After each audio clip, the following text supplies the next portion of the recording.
Assalamualaikum warahmatullahi wabarakatuh. Saya Sari Kasmalawati dengan NIM F1261211007.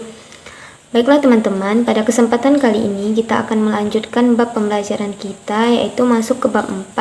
Kita akan membahas tentang sikap. Seperti yang kita ketahui bahwa sikap merupakan suatu kecenderungan dan keyakinan seseorang terhadap suatu hal yang bersifat mendekati positif atau menjauhi negatif. Ditinjau dari aspek afektif dan kognitif dan mengarah pada pola perilaku tertentu.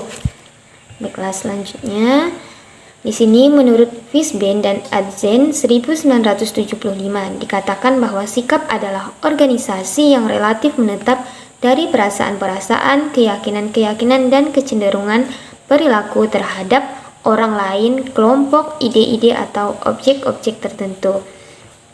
Nah, dari pengertian ini, ada 3 hal penting yang terkandung di dalam sikap, yaitu ada aspek afeksi atau perasaan, aspek kognisi atau keyakinan, dan aspek perilaku dalam bentuk nyata ataupun kecenderungan. Nah, di sini aspek afeksi dari sikap terlihat dengan adanya penilaian dan perasaan terhadap suatu objek bila seseorang bersikap. Perasaan yang ditujukan kepada objek tertentu bisa positif, bisa juga negatif. Nah, contoh positif yaitu contoh verbalnya itu saat kagum terhadap sesuatu dan memberikan pujian, sedangkan contoh nonverbal misalnya ditandai dengan senyuman. Nah, di sini ada contoh negatif, contoh verbalnya yaitu memaki-maki, sedangkan contoh nonverbalnya ialah dengan ditandai dengan wajah cemberut dan lain sebagainya. Baiklah, selanjutnya ada ekspresi nonverbal dari aspek kognisi baik yang positif maupun negatif. Nah, lebih sulit dilihat daripada ekspresi verbalnya. Contoh seperti menganggukkan kepala. Nah, menurut Adzén 1988 serta Fishbein dan Adzén 1975, di sini dikatakan bahwa respon-respon kognitif merupakan ekspresi dari keyakinan atau belief. Nah, sedangkan di sini ada aspek konasi sikap bisa berupa kecenderungan perilaku, intensi atau niat, komitmen, dan perbuatan respektif kepada objek sikap. Nah, aspek ini bisa dalam bentuk yang positif maupun negatif. Pemunculannya dipengaruhi oleh banyak faktor yang akan kita bahas selanjutnya. Baiklah, yang pertama yaitu ada pembentukan sikap. Nah, di sini ada teori belajar. Yang pertama ada classical conditioning theory. Nah, di salah satu penelitian di sini dikatakan bahwa salah satu penelitian dengan mengondisikan kata terang dan gelap untuk digeneralisasikan dengan putih dan hitam sebagai warna kulit, ternyata menimbulkan sikap positif terhadap orang dengan warna kulit putih dan sikap negatif terhadap orang dengan warna kulit hitam. Selanjutnya, yang kedua ada instrumental conditioning. Nah, teori ini menerapkan prinsip pemberian hadiah dan hukuman terhadap munculnya respon-respon dari subjek. Nah, respon yang muncul sesuai dengan yang dikehendaki diberi hadiah, sedangkan respon yang muncul tidak sesuai dengan kehendak dikenai hukuman. Nah, dari beberapa penelitian yang pernah dilakukan dengan menggunakan konsep ini juga menunjukkan hasil yang memuaskan dalam membentuk suatu sikap. Oke, selanjutnya ada belajar melalui observasi atau modeling. Nah, efektivitas konsep ini juga bisa dilihat dari kehidupan sehari-hari, misalnya melalui media massa, baik yang berupa audio, visual, maupun cetak. Seringkali orang menjadi bersikap seperti yang ada pada media tersebut atau meniru sesuatu yang ada pada media tersebut. Baiklah, selanjutnya kita akan membahas perubahan sikap. Nah, di sini ada komunikasi persuasif. Nah, komunikasi sebagai salah satu bagian terpenting dalam interaksi sosial tentunya juga akan menimbulkan pengaruh-pengaruh sosial. Nah, di bagian komunikasi persuasif terdapat 3 komponen. Yang pertama ada komunikator, yang kedua isi komunikasi dan situasi, dan yang ketiga ada penerima pesan. Baiklah, yang pertama komunikator. Nah, Hal penting dari komunikator yang harus diperhatikan ialah karakteristik komunikator. Nah, di mana makin tinggi kredibilitas atau kepercayaan, makin besar kemungkinannya dapat mengubah suatu sikap. Nah, kredibilitas komunikator ditentukan oleh beberapa hal. Yang pertama ada tingkat keahlian atau level of expertise. Yang kedua ada motivasi dan intensi komunikator. Dan yang ketiga ada daya tarik. Nah, apabila kredibilitas atau keyakinan komunikator tidak memenuhi syarat, maka akan terjadi hal yang tidak diinginkan. Nah, yang kedua ada isi komunikasi dan situasi. Dalam hal ini, yang paling penting adalah jarak antara komunikator dengan audiens yang tercermin dalam materi komunikasi. Nah, makin lebar jaraknya berarti menuntut perubahan sikap yang semakin drastis. Nah, yang terakhir adalah penerima pesan. Orang yang mempunyai harga diri dan kepercayaan diri tinggi biasanya lebih sulit diubah sikapnya daripada yang memiliki harga diri rendah. Faktor lain yang harus diperhatikan adalah mood sang penerima pesan. Baiklah, selanjutnya ada teori disonansi kognitif.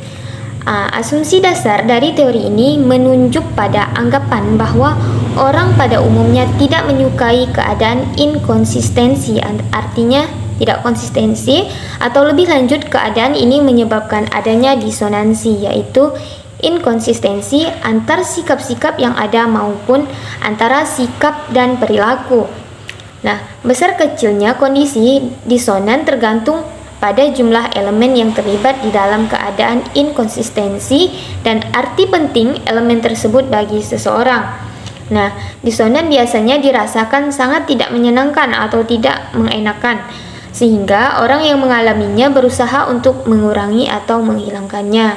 Ada beberapa cara, yaitu antara lain yang pertama mengurangi arti penting dari elemen yang terlibat.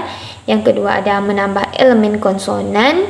Yang ketiga mengubah elemen yang membuat disonan agar tidak menimbulkan ketidakkonsistenan yang lebih jauh lagi.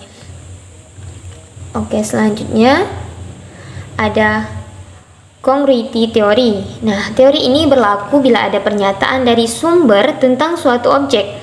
Pernyataan yang dikemukakan bisa menggambarkan associative bond atau pernyataan positif setuju maupun dissociative bond menunjukkan ketidaksukaan atau pernyataan negatif. Baiklah, selanjutnya yaitu ada sikap dan perilaku. Apakah sikap dan perilaku selalu konsisten? Nah, salah satu teori yang bisa menerangkan hubungan antara sikap dan perilaku adalah teori yang dikemukakan oleh Fishbein dan Azen 1988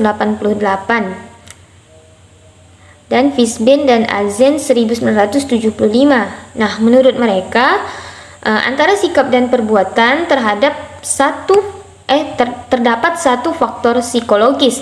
Suatu perbuatan tidak akan muncul meskipun sikap tersebut sangat kuat positif terhadap suatu objek.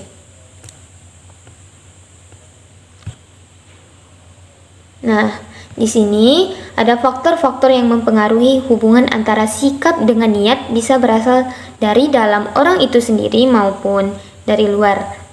Di sini ada faktor dari dalam, misalnya adalah karakteristik atau kecenderungan pada seseorang.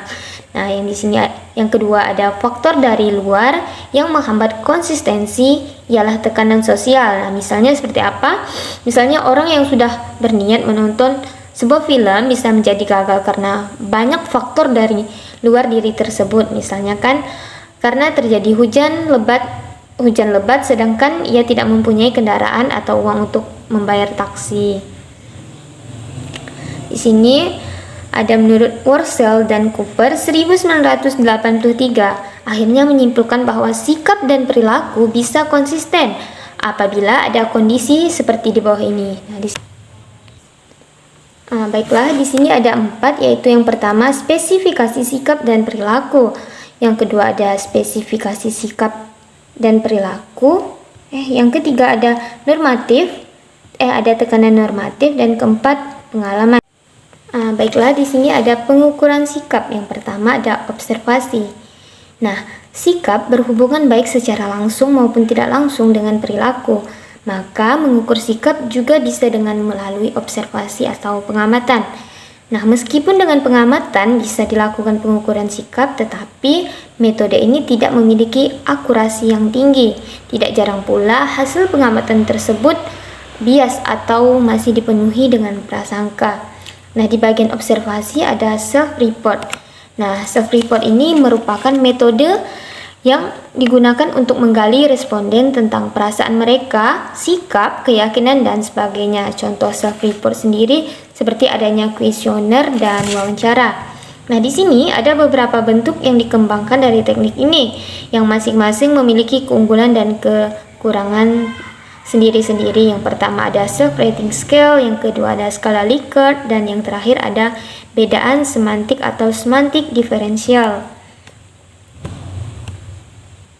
Nah, yang terakhir adanya pengukuran fisiologis. Nah, alat ini dikenal sebagai bagian dari teknik Bogus-Pipeline yang bertujuan untuk meyakinkan subjek bahwa jawaban yang dikemukakan akan diketahui kejujurannya, sehingga ia akan berusaha untuk menjawab secara jujur. Namun pada prinsipnya alat ini tidak sungguh-sungguh dapat mengukur kejujuran, tetapi lebih berfungsi sebagai pendorong agar menjawab secara jujur.